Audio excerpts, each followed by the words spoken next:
নমস্কার, আপনারা দেখছেন লামডিং টাইমস। আবারও অনুরূপ ঘটনা ঘটেছে লামডিং পাথরপানি রোডে।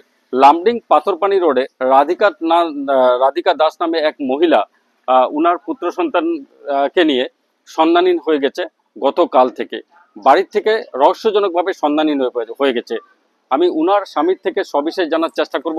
তো কাল তো আমি সকালে তো খাওয়া দাওয়া করার পরে সবাই একসাথে খাওয়া দাওয়া করলাম, তারপরে তো আমি ডিউটি চলে গেলাম। তো ডিউটি যাওয়ার পরে তো এটা নর্মালি যেরকম সব দিনে থাকে, তো আমি তো ডিউটি করছি। তারপরে কিছু সময় পর থেকে আমি ফোন ট্রাই করছি যে সুইচ অফ।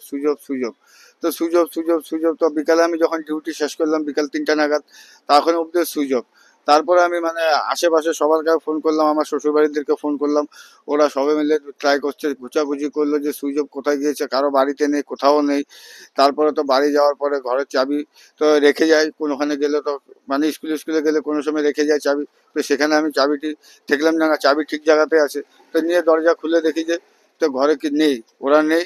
আর ওরা নেই ঘরে, মানে ওদের ডকুমেন্টস পাতি, তারপরে কিছু মানে কিছু অলংকার ছিল, সব কিছু নিয়ে ওরাও মানে ঘর থেকে রহস্যজনকভাবে উধাও হয়ে গেল। তো কাল থেকে আজ অবধি মানে কোনো ধরনের কোনো সন্ধান পাইনি। তাই কাল আমি একটা লামডিং থানায় এফআইআর লঞ্চ করেছি। তো এফআইআর লঞ্চ করার পর এখন আমি প্রশাসনের কাছেও আশাবাদী।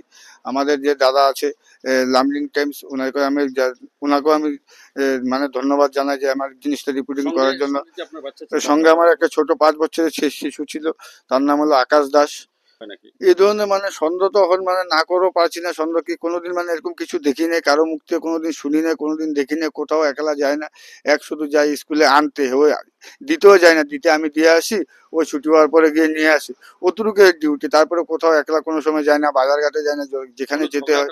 কোনো ঝগড়া বিবাদ কোনো কিছু নেই। কন্ট্যাক্ট নাম্বার হলো 9854925786।